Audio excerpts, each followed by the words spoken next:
Hello बच्चों, स्वागत है आपका मेरे यूट्यूब चैनल पे। आज हम शिक्षा निदेशालय द्वारा दी गई क्लास 7 की वर्कशीट 10 डिस्कस करेंगे, जिसका सब्जेक्ट है गणित और डेट है इसकी 29 अक्टूबर 2020। यहाँ पर बच्चों आप अपना नाम लिखेंगे, यहाँ पर आप अपने विषय अध्यापक का नाम लिखेंगे बच्चों। तो वर्कशीट को स्टार्ट करने से पहले जल्दी से आप मेरे YouTube channel Rishabh computer classes को सब्सक्राइब कर दीजिए बच्चों, ताकि जो भी मैं नई वीडियो डालूँ उसका नोटिफिकेशन आपको तुरंत की तुरंत मिल जाए बच्चों। तो स्टार्ट करते हैं बच्चों आज की वर्कशीट।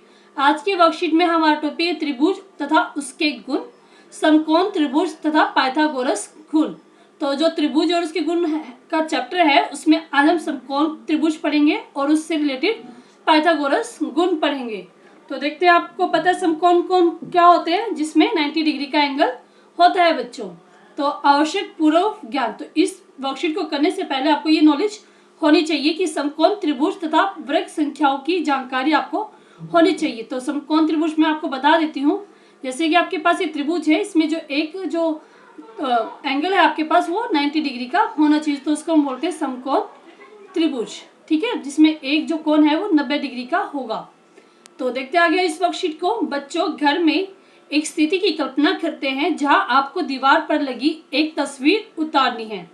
ठीक है, जैसे आपके घर पे एक तस्वीर लगी है, आपको वो उतारनी है जो कि फर्श से 10 मीटर की ऊंचाई पर लगी है। जैसे कि यहाँ पे दिखाई, मान लो कि ये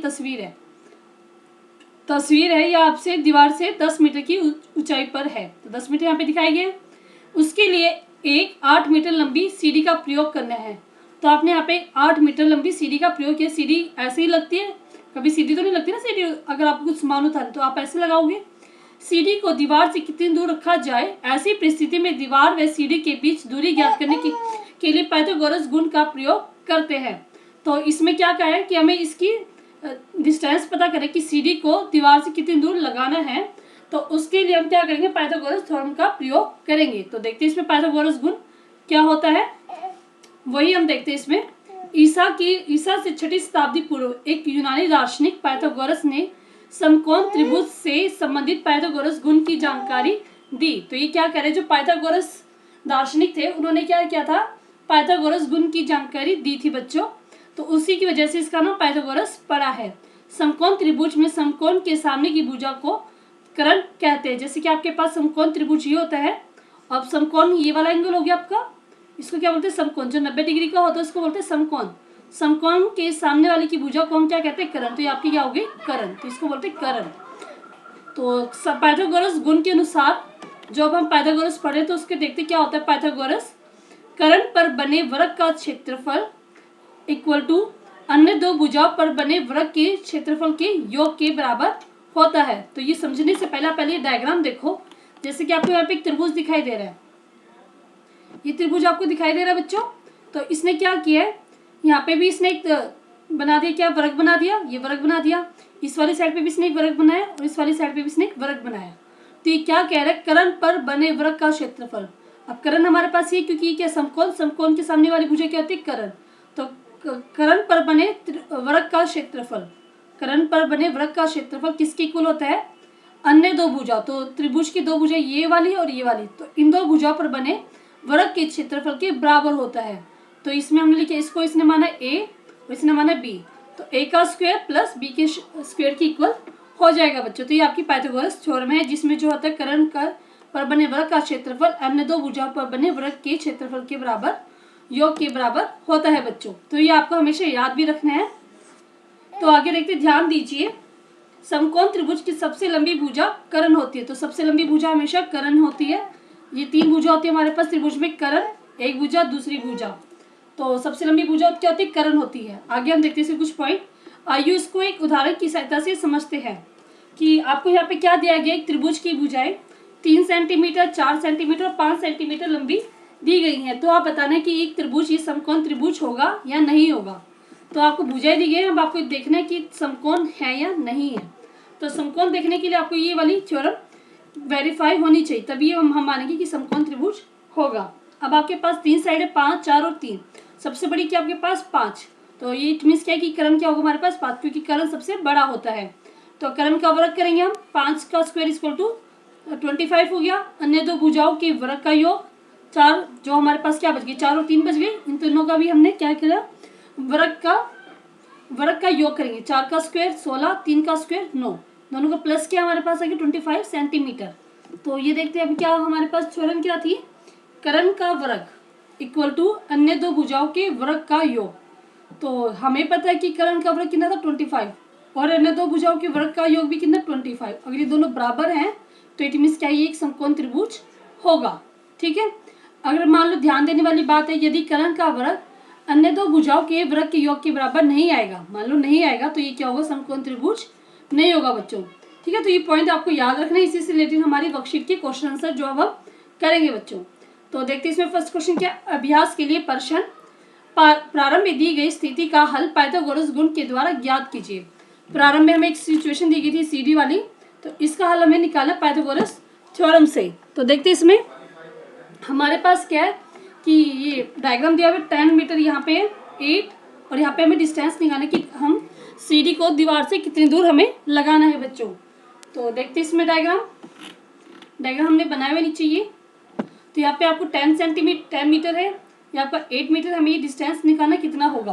पर बच्चों आपको यहाँ पे एक दिखाई दे रहा होगा जो कर्ण है, कर्ण हमें पता था कि जो कर्ण होता है वो सबसे बड़ा होता है, लेकिन यहाँ पे क्या कर्ण हमें कितना दिखाई दे रहा है, क्योंकि समकोण त्रिभुज है, समकोण ये हमारे पास समकोण कौन है, समकोण कोण के सामने क्या होता है कर्ण, लेकिन कर्ण क्या है 8 सेंटीमीटर और दूसरी साइड क्या 10, तो ये क्या है गलत हो गया, क्योंकि हमें पता है कर्ण जो होता है सबसे बड़ी भुजा होती है, तो ये हमारा गलत है। तो इसको हम डायग्राम दोबारा से बनाएंगे जो इस क्वेश्चन में गलत दिया हुआ है। तो इट मीन्स क्या है कि 10 इधर आएगा और 8 इधर आएगा, तभी ये क्वेश्चन सही हो पाएगा। तो सही के अनुसार मैं बना रही हूँ इसको। ये हमारे पास क्या सीढ़ी दी गई है, ये दीवार है जहाँ पे तस्वीर लगी हुई थी। ठीक है बच्चों, तो हमें ये डिस्टेंस निकालना है कि जो सीढ़ी है उसको हम दीवार से कितनी दूर लगाएंगे। तो पाइथागोरस प्रमेय के अनुसार सी स्क्वायर इक्वल टू सी, हमने इसको माना है ए इसको और बी इसको। ठीक है बच्चों, तो इसमें हम लगाते हैं C square equal to A square plus B square. तो सी की वैल्यू कितनी हो जाएगी हमारे पास 10, ए की वैल्यू 8 और बी की वैल्यू हमें निकालनी है 10 का। अगर हम स्क्वायर निकाल लेंगे तो 100, 8 का स्क्वायर 64 प्लस बी स्क्वायर। तो अब क्या हो जाएगा 100 माइनस 64, क्योंकि इधर जाएगा तो माइनस हो जाएगा, 100 minus 64 36 equal to B square. अब बी स्क्वायर में से हमें बी निकाले तो इसको हम इधर ले जाएंगे, तो इसको अंडर रूट कर देंगे, तो अंडर रूट 36 बी, और 36 का अंडर रूट कितना होता है बच्चे यहाँ पे 6, ये 6 है।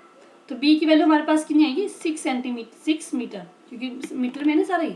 तो ये क्या हो जाएगा 6 मीटर दूरी पर अगर हम सीढ़ी को रखेंगे तो हम दीवार पर तस्वीर को देख सकते हैं, मतलब लगा सकते हैं, हटा सकते हैं। ठीक है, तो नेक्स्ट क्वेश्चन हम देखते हैं इसका। रीना को एक समकोण त्रिभुज बनाना है, आप उसकी मदद कीजिए कि वे कौन सी माप लेकर भुजाएं बनाए। तो एक समकोण त्रिभुज बनाना है, दो माप उसको दे गए हैं, उनमें से आपको बताना है कौन सा माप से वो त्रिभुज बना सकती हैं। तो पहला आपके पास माप दिया 6, 8, 9। तो इसमें हमारे पास कर्ण क्या होगा सबसे बड़ी भुजा, 9 क्या हो गया कर्ण, तो कर्ण 9, कर्ण का हम वर्ग करेंगे, 9 का स्क्वायर इक्वल टू 81 और अन्य दो भुजाओं का वर्ग का योग देखेंगे उसमें क्या आएगा। अन्य दो भुजाएं हमारे पास क्या 8, 8 और 6, 8 का स्क्वायर क्या हमें 64 आ गया, 6 का क्या 36 आ गया। अब इन दोनों का योग करेंगे। ठीक है, तो कितना आ रहा है बच्चों 100, तो यहाँ पे हमारे पास कितना आ रहा है दोनों का योग 100 आ रहा है बच्चों। और कर्ण का वर्ग कितना आता है 81, तो ये दोनों बराबर नहीं है। कर्ण का वर्ग नॉट इक्वल टू अन्य दो भुजाओं के वर्ग का योग, क्योंकि इन दोनों भुजाओं के वर्ग के योग के बराबर नहीं आ रहा है, तो इट मीन्स इससे त्रिभुज हमारा समकोण त्रिभुज नहीं बन पाएगा। तो इसमें आप लिखोगे समकोण त्रिभुज नहीं बनेगा, समकोण त्रिभुज नहीं बनेगा। आपको समझ में आ रहा है क्यों नहीं बनेगा, क्योंकि इसमें क्या है कि जो वर्ग का कर्ण का वर्ग है वो अन्य दो भुजाओं के वर्ग के योग के बराबर नहीं है, समकोण त्रिभुज नहीं बनेगा इस केस में। तो हम सेकंड केस देखते हैं, बनेगा नहीं बनेगा। सेकंड केस है हमारे पास 6, 8, 9। तो इसमें हमारे पास कर्ण क्या हो जाएगा सबसे बड़ी भुजा 10, तो कर्ण हो गया हमारे पास 10 सेंटीमीटर। कर्ण का वर्ग करेंगे हम, 10 का स्क्वायर इक्वल टू 100 सेंटीमीटर। तो अन्य दो भुजाओं का वर्ग का योग देखते हैं बच्चों, ये हमारे पास पाइथागोरस थ्योरम का ही हम इस्तेमाल कर रहे हैं। तो ये क्या कह रहा है 8 का स्क्वायर और 6 का स्क्वायर, कि दो भुजा यही बची हुई है, 10 का हम कर चुके हैं। तो इन दोनों भुजाओं का वर्ग का योग देखते हैं हम क्या होगा, 8 का स्क्वायर 64 हो गया, 6 का स्क्वायर 36 हो गया, दोनों को प्लस किया 100 आ गया। तो कर्ण का वर्ग देखते हैं है क्या नहीं है, कर्ण का वर्ग इक्वल टू अन्य दो भुजाओं के वर्ग का योग बच्चों। ठीक है, तो इसमें हम देखते हैं कर्ण का वर्ग हमारे पास कितना आया था 100, यहाँ पे लिखा हुआ है 100 आया था, और अन्य दो भुजाओं के वर्ग का योग कितना है यहाँ पे 100, तो दोनों बराबर आ रहे हैं। तो इसमें क्या होगा हमारे पास समकोण त्रिभुज बन जाएगा। अगर इक्वल नहीं हो तो नहीं बनेगा, इक्वल है तो ये बनेगा, समकोण त्रिभुज बनेगा बच्चों इसमें। तो इस प्रकार आपने देख लिया कि किस किस कंडीशन में हमारे पास समकोण त्रिभुज बनेगा और किस में नहीं बनेगा। तो इसमें नहीं बनेगा और इसमें बनेगा सेकंड में। नेक्स्ट क्वेश्चन है हमारे पास, ABC का C एक समकोण है, यदि AC 5 सेंटीमीटर और AB 13 सेंटीमीटर तो BC की लंबाई ज्ञात करनी है। तो आपको BC की वैल्यू बतानी है, देखते हैं इसमें हम। तो क्वेश्चन हमारे पास ये है, ABC हमें AC दिया गया है, AB दिया है, हमें BC निकालना है बच्चों। तो हमारे पास समकोण ये हमारे पास समकोण कौन हो गया, इसके सामने वाली भुजा क्या हो गई, कर्ण। तो कर्ण इक्वल टू आधार प्लस लंब। तो आधार को मैंने A माना है बच्चों और इसको मैंने लंब को B माना है, कुछ भी मान सकते हो आप। तो और C हमने इस कर्ण को माना है। तो कर्ण की वैल्यू मैंने C रख दी, आधार को A रख दिया और लंब को B रख दिया। अब C की वैल्यू में पता है 13 है, तो 13 का स्क्वायर BC की वैल्यू हमें निकालनी है और B की वैल्यू हमें क्या दी हुई है 5, तो इसको हम 5 रख देंगे। तो 13 का स्क्वायर होता है बच्चों 169, 5 का स्क्वायर तो 25, BC हमें निकालना है। तो 169 माइनस 25 इधर आएगा तो माइनस हो जाएगा, इक्वल टू BC स्क्वायर। दोनों माइनस के 144 equal to BC square. BC की वैल्यू निकालने के लिए हम इसको अंडर रूट कर देंगे 144। तो 144 का अंडर रूट होता है बच्चों 12, तो BC की वैल्यू हमारे पास कितनी आ गई 12 सेंटीमीटर। तो आपके पास यहाँ पे आंसर आएगा BC इक्वल टू 12 सेंटीमीटर। इस क्वेश्चन का आपका आंसर हो गया बच्चों। तो वर्कशीट में आप जल्दी से अपने क्वेश्चन कंप्लीट करते जाइए और समझते जाइए। नेक्स्ट क्वेश्चन हमारे पास ये 4th क्वेश्चन है, इसलिए नंबरिंग यहाँ पे गलत दी हुई है, आप लिखिए 4th क्वेश्चन। चित्र में पतंग उड़ाने वाले धागे की लंबाई ज्ञात कीजिए। तो धागा आपको ऐसे दिखाई दे, धागा ऐसे ही होता है, इसकी लंबाई आपको ज्ञात करनी है। जबकि जमीन से पतंग की ऊंचाई 40 मीटर है। जमीन से जो पतंग है वो कितनी ऊंची है 40 मीटर। वह जया से पतंग की दूरी 30 मीटर की है और यहाँ से इसकी दूरी कितनी है 30 मीटर हमें दिया गया है। हमें इस धागे की लंबाई ज्ञात करनी है। तो डायग्राम हम बनाते हैं बच्चों। ये डायग्राम हमने बनाया हुआ है। जो